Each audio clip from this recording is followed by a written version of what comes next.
Phone எடிக்ஷனுக்கு அப்புறமா என்கிட்ட வந்தது மோஸ்ட் இம்பார்ட்டன்ட் குவைரி என்னன்னா சிப்லிங் ரைவல்ரி. நிறைய பேரண்ட்ஸ் நம்ம குழந்தை இந்த உலகத்தில் தனியாக இருக்கக்கூடாதுன்ட்டு அப்படின்னு நினச்சிட்டு ரெண்டாவது குழந்தைக்கு ட்ரை பண்ணுறாங்க. ஆனால் ரியாலிட்டி என்ன? ரெண்டு பேருக்கும் சண்டை, யூனிட்டியே இல்லை, ஜெலிசி, இன்செக்யூரிட்டி. இன்ஃபேக்ட் சில கேசஸில் சாபோட்டேஜும் நடக்கிறது. அண்ணாக்கு ஏதாவது கடிச்சதுன்னா சின்ன தம்பி ஜெலிசியில் போய் அதை எப்படியாவது நாசமாக்கணும், எப்படியாவது அவனை துரத்தணும்னு பார்க்குறான். சின்ன தம்பியை அம்மா கொஞ்சம் எக்ஸ்ட்ராவாக கொஞ்சிட்டான்னா அக்காவுக்கு விருப்பம் வந்துடும், கோவம் வந்துடும். அண்ட் இது ஃப்யூச்சர்லேயும் கண்டினியூ ஆகுது. பெரியவாள் ஆனதுக்கு அப்புறமா நிறைய வாட்டி சகோதரர்கள் டச்லேயே இருக்கிறது இல்லை. ஸோ இதெல்லாம் ஏன் இந்த அளவுக்கு நடக்கிறது? இதை அவாய்ட் பண்ண முடியுமான்ட்டு இந்த வீடியோவில் பார்க்க போகிறோம். வணக்கம், நான் சரோஜா, உங்களோட பேரண்டிங் கோச். கண்டினியூ பண்ணுறதுக்கு முன்னாடி இந்த வீடியோ நீங்கள் எந்த ஊர்லேருந்து பார்க்குறீங்கன்ட்டு ப்ளீஸ் கமெண்ட்டில் எழுதி சொல்லுங்கள். எனக்கு அதை தெரிஞ்சுக்கிறதுக்கு ரொம்ப பிடிக்கும். ஸோ இந்த டாபிக் மேலே வீடியோ பண்ணுறதுக்கு பிளான் பண்ணுறத நான் நினச்சேன். ஃபஸ்ட்டு ஒரு வீடியோ பேரண்ட்ஸ் இப்போ தான் செகண்ட் சைல்டு பற்றி நினைக்கிறாங்க, அவளை அட்ரெஸ் பண்ணிடலாம்.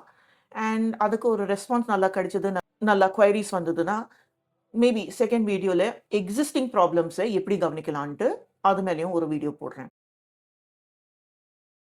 ஸோ நான் சொல்ல போகிறது ஒரு முக்கியமான விஷயம். இது சில பேருக்கு கொஞ்சம் ஹர்ட்ஃபுல்லாக இருக்கலாம், ட்ரிகரிங்காகவும் இருக்கலாம். ஏன்னா இது உண்மை, நிஜமாக நடக்கிறது. அண்ட் ஐயோ ஆமாம், நம்ம பற்றி தானே பேசுகிறாங்கன்னு அந்த ரியலைசேஷன் கொஞ்சம் ஹர்ட் பண்ணலாம். ஸோ நான் முன்னாடியே அப்பாலஜைஸ் பண்ணுறேன். என்கிட்ட கன்சல்டேஷனுக்கு வர அம்மாமார்கள் யூஸ்வலி அவங்க என்னென்னா ரொம்ப டயர்டாக, லிட்டரலி எக்ஸாஸ்டடாக இருப்பாங்க. இப்போ தூங்குறதுக்கு ஒரு இடம் கிடைச்சி அங்கேயே படுத்துன்னு தூங்கிடுவாங்கன்ட்டு இருக்கும். ஏன்னா 2 குழந்தைகளே அவள் தான் தனியாக பார்த்துக்கிறாங்க. அவளுக்கு சப்போர்ட் சிஸ்டம்ட்டு இல்லவே இல்லை. கொஞ்சம் கேட்டு பார்த்தா ஃப்ரம் த வெரி பிகினிங் ஹஸ்பண்டோட ஆட்டிடியூட் என்னன்னா, வெளியில் போய் சம்பாதிக்கிறது என் பொறுப்பு, வீட்டு குழந்தைகள் எல்லாம் பார்க்கறது உன் பொறுப்புன்ட்டு. ஸோ அந்த ஹெல்ப் சப்போர்ட் சிஸ்டம் எதுவும் இல்லாமல் ஒரு குழந்தையே பார்க்கறதுக்கு கஷ்டப்பட்டாங்க. ஏதோ ஒரு எக்ஸைட்மெண்ட்லே இதில் செகண்ட் சைல்டுக்கு போயிட்டாங்க. ஆனால் இப்போ முடியறது இல்லை. அண்ட் அந்த ஃப்ரஸ்ட்ரேஷன் குழந்தைகள் மேலே வருது. கொஞ்ச நாள் முன்னாடி மிரரிங் பற்றி ஒரு வீடியோ போட்டேனேன். அதுலேயும் பேசினேன், உங்களோட மைண்ட் செட் எப்படி இருக்கும், உங்கள் குழந்தையும் அதெல்லாம் மிரர் பண்ணுன்ட்டு. ஸோ அம்மாவே ஃப்ரஸ்ட்ரேட்டடாக, இரிட்டேட்டடாக இருக்கா, சின்ன சின்ன விஷயத்துக்கு கத்துறான்னா குழந்தையும் அதுதான் ரிஃப்ளெக்ட் பண்ணும். குழந்தைக்கும் ஏதோ பிரச்சனை இருக்குது, நான் ஃபைட் மோடில் போகணும், இல்லை ஃப்ளைட் மோடில் போகணும், இல்லை ஃப்ரைட் மோடில் இருக்கணும், அப்படி தான் நினைக்கும். ஸோ செகண்ட் சைல்டுக்கு போகணுமா இல்லையான்ட்டு இந்த டிசிஷன் ஹஸ்பண்ட் ஒய்ஃப் ஒன்றா சேர்ந்து இருக்கணும். அண்ட் ப்ரெசன்ட் சினாரியோவில் எப்படி சேஞ்சஸ் வரும் அது எல்லாம் புரிஞ்சுண்டு 2 பேரும் அனலைஸ் பண்ணி இது மாற்றணும். ஜஸ்ட் ஃபைனான்ஸ் பற்றி இது இல்லை. பாருங்கள், நீங்கள் இப்படி பண்ணுறீங்க, இது சேஞ்ச் வந்தால் தான் என்னாட்டி முடியும். வீட்டு வேலையில் ஒரு குழந்தைய சமாளிக்கிறதுக்கு நீங்கள் எதுக்கும் ஹெல்ப் பண்ணுறது இல்லை. 2வது குழந்தைய நான் தான் பார்த்துக்கணுன்னா கஷ்டம். ஸோ அது போல் நீங்கள் கம்யூனிகேட் பண்ணலாம். ஹஸ்பண்ட்ஸும் பாருமா, இந்த அளவுக்கு நான் சம்பாதிக்கிறேன், ஸோ நம்ம இது பிளான் பண்ணுறோன்னா அதுக்கு இருக்கிறது ஃபைனான்ஸ் என்னோட இது. ஸோ அதுக்கு தகுந்தா போல செகண்ட் சைல்டு அஃபோர்ட் பண்ண முடியுமா இல்லையா, ஐ எம் நாட் ஷுர். அப்படி ஏதாவது இருந்தால் 2 பேரும் ஹஸ்பண்ட் ஒய்ஃப் ஓப்பனாக பேசுங்க. ப்ளீஸ் ஒரு இன்ஃபார்ம்டு டிசிஷனாக எடுத்துக்கோங்க. அது இன்ஃபார்ம்ட் டிசிஷன் இல்லாதனால தான் பேரண்ட்ஸ் ஃப்ரஸ்ட்ரேட் ஆகிறாங்க. மோஸ்ட் கேசஸில் நான் பார்க்குறேன், ஃபாதர்ஸ் எஸ்கேப் ஆகிடுறாங்க. நான் ஆஃபீஸ்லேருந்து ரொம்ப டயர்டாக வீட்டுக்கு வந்திருக்கேன், வீட்டுக்கு வந்தால் எனக்கு எந்த ஒச்சையும் வேண்டாம், யாரும் என்கிட்ட எதுவுமே கேட்கக்கூடாது, நான் ஒரு ரூமில் உட்காந்துருந்து என்னோட மொபைலில் நோண்டிட்டு உட்காருவேன்.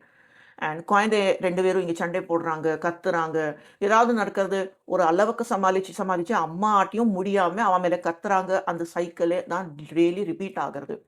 அ child needs both parents.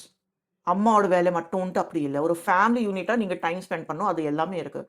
So நீங்கள் இது ஒரு இன்ஃபார்ம்டாக டிசிஷன் எடுத்துக்கணும். செகண்ட் பாயிண்ட், உங்களோட ஹெல்த் ரொம்ப முக்கியம். நானும் என் லைஃப்பில் இந்த தப்பு பண்ணியிருக்கேன். லேட்டாக கல்யாணம் பண்ணிட்டேன்.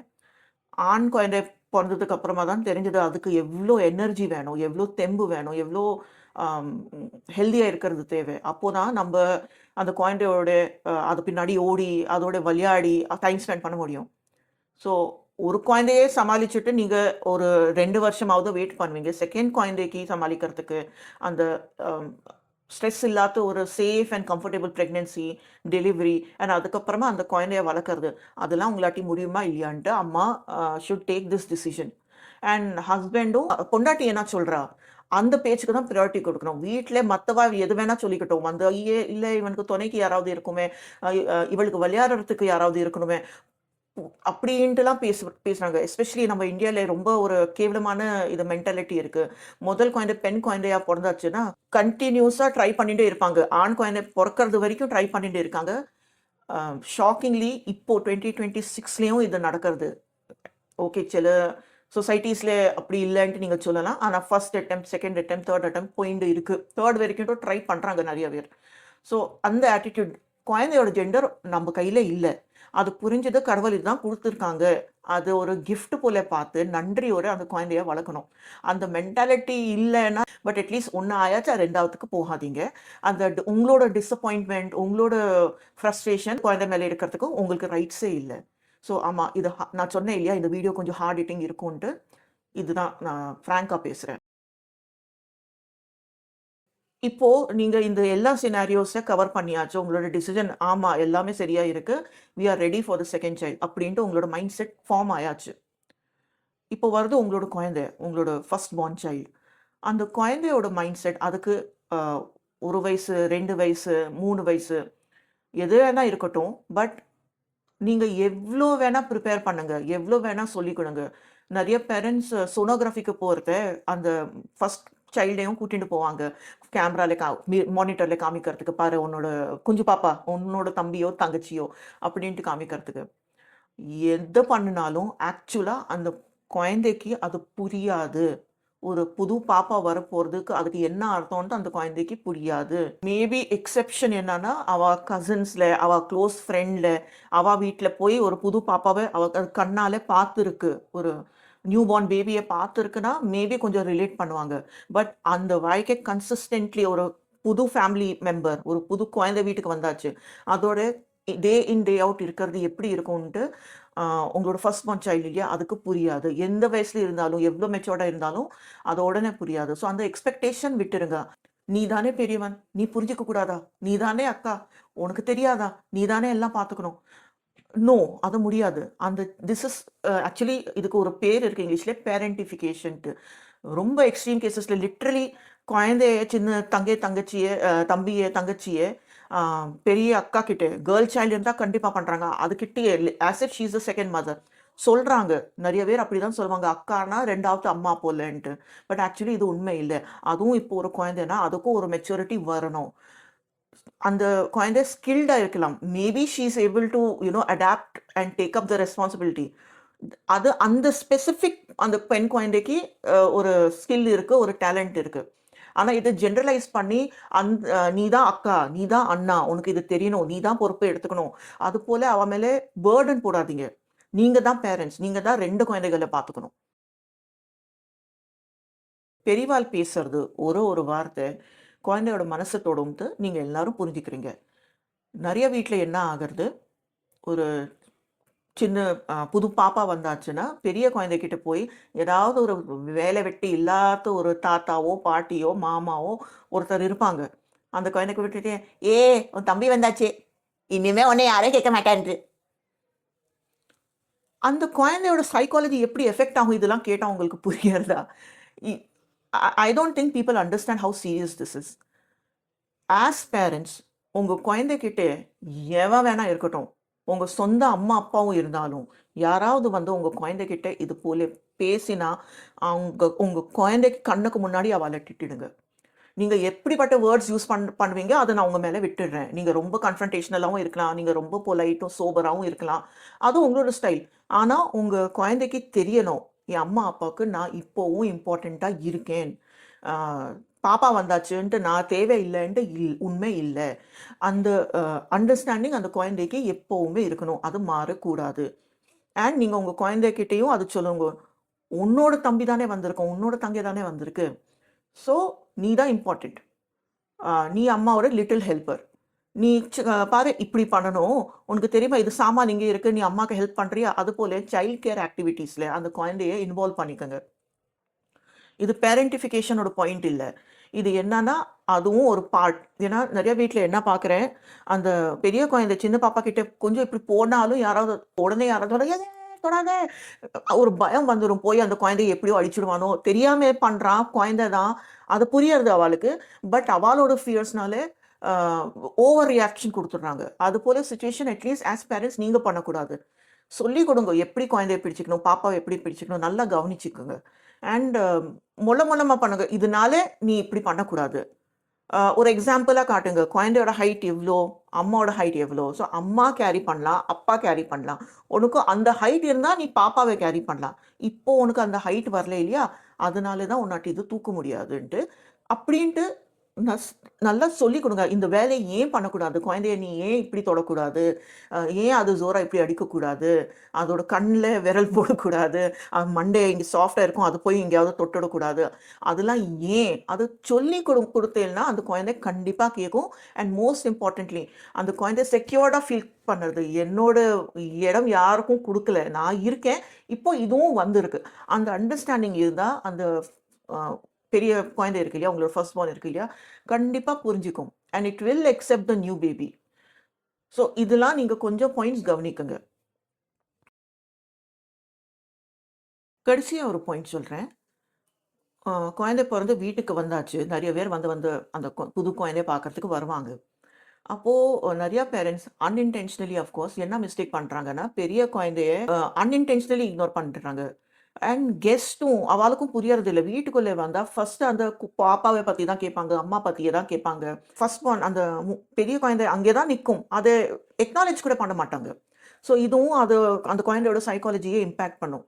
நீங்க ஆஸ் அ கெஸ்ட் யாரோட வீட்டுக்கு நீங்க போறீங்க. அங்க ஒரு குழந்தை 2வது குழந்தை பொறந்திருக்கு. நீங்க போறீங்கன்னா, நீங்க என்ன பண்ணணும்? ஃபர்ஸ்ட்டு உள்ள போனேன்னா, அ யாரெல்லாம் ஹெல்லோ, ஹாய் இருந்தா அது சரி. ஆனா முதல்ல அந்த புது பாப்பாவ பார்க்கறதுக்கு முன்னாடி, முதல்ல அந்த பெரிய குழந்தை இருக்கு இல்லையா? அத கூப்பிடுங்கோ. அதுக்கு ஹெலோ சொல்லுங்க. எப்படி இருக்கேன்ட்டு கேளுங்க. நீ அண்ணா ஆயிட்டியே, நீ அக்கா ஆயிட்டியே, இது தம்பியா? தங்கச்சியா? நீ சொல்லு. அப்படின்ட்டு. ஓ! தங்கச்சியா? மேபி உங்களுக்கு முன்னாடியே தெரியும். ஸோ அத பிரிட்டெண்ட் பண்ண வேண்டாம். பாயிண்ட் என்னன்னா, அந்த குழந்தைக்கு, அந்த அண்ணா, அக்கா யார் நிக்கிறாங்களோ, அவாளுக்கு நீங்க 2 குழந்தைகளுக்கும் ஏதாவது கிஃப்ட் எடுத்துட்டு போங்க. ஆர் சம்திங் நியூட்ரலா எடுத்துட்டு போங்க. மேபி ஃபேமிலிக்கு ஃப்ரூட்ஸா எடுத்துட்டு போங்க. உங்ககிட்ட அவ்ளோ பட்ஜெட் இல்லன்னா, ஃப்ரூட்டா எடுத்துட்டு போங்க. ஆனா, அது புது குழந்தைக்கு எல்லாம் கிஃப்ட் எடுத்துட்டு போய் குடுத்துட்டு, அப்படியே ஈன்ட்டு நிக்கிறது, அந்த சின்ன குழந்தை பார்த்துண்டு இருக்கு. ரெஜிஸ்டர் பண்ணுது. அதுக்கு கிடைச்சிருக்கு. அதுக்கு தான் எல்லாம் கிடைக்கிறது. என்ன யாருமே கேட்கறது இல்லன்ட்டு. இதே சிச்சுவேஷன்ல அம்மா, அப்பா என்ன பண்ணணும்? பை சான்ஸ் கெஸ்ட்டுக்கு அவ்ளோ புரியாது. அவ வந்துட்டாங்க. அவ என் வீடியோ பார்த்து எதுவுமே கத்துக்கல. அவ என் சேனலையும் சப்ஸ்கிரைப் பண்ணாதவா. அப்படி யாராவது உங்க வீட்டுக்கு வந்திருக்காங்க. ஸோ நீங்க அந்த ஃபர்ஸ்ட் சைல்ட யாராவது வந்தா முதல்ல அந்த குழந்தைய கூப்பிடுங்க. "வா பாரு யார் வந்திருக்கா? ஹலோ சொல்லு. அ ந உன் தங்கச்சிய பார்க்க வந்திருக்கா இல்லையா? நீ தானே காமிக்கணும். இவளுக்கு காமிக்கலாமா?" அப்படியும் சொல்லலாம் நீங்க. அந்த குழந்தைக்கு ஒரு பொறுப்பு வந்துடும். என் தங்கச்சின்ட்டு. இது என்னோடு அந்த ஃபீலிங் அந்த குழந்தைக்கு வந்துடும். 2 பேரும் கொஞ்சம் பெருசா ஆயாச்சு. 2 பேருக்கும் ஏதோ ஒரு சண்டை வந்திருக்கு. 2 பேரும் அடிக்கிறாங்க, முட்டிக்கிறாங்க. வீட 2 ஆக்குறாங்க வச்சுக்கோங்க. உங்களோட வேலை என்ன? நீங்க அங்கே ஜட்ஜா? பேரண்டா? அங்கே ஒரு ஜட்ஜ் போல உட்கார்ந்துட்டு யார் என்ன பண்ணினா? எப்படி இருந்தது? அதெல்லாம் பேசாம, அந்த சிச்சுவேஷன டீஆக்டிவேட் பண்ணுறது தான் உங்களோட வேலை. உங்களோட வீட்ல அந்த பீஸ்ஃபுல் அட்மாஸ்பியர் இருக்கணும்னா, அந்த சிச்சுவேஷன நீங்க டிஃப்யூஸ் பண்ணிடுங்க. அது எப்படி? எது காரணத்துக்குன்னு உங்களுக்கு சண்டை வந்தது? இப்போ ஒரு டாய் இருக்கு. நான் பார்ப்பேன்.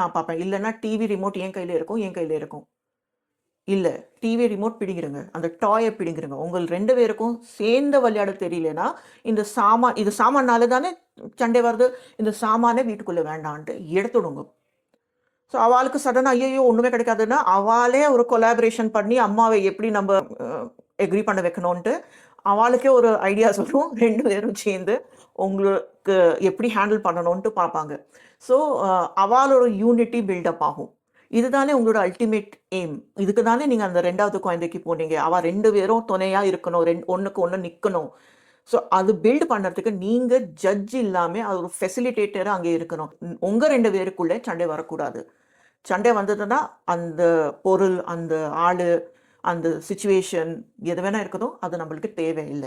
அந்த கான்செப்ட் இப்போவே லேருந்து ஸ்டார்ட்டிங்லேருந்து குழந்தைகளோட மனசுல நீங்க இன்ஸ்டால் பண்ணிட்டீங்கன்னா, அந்த சாஃப்ட்வேர் அங்கேயே இருக்கும்.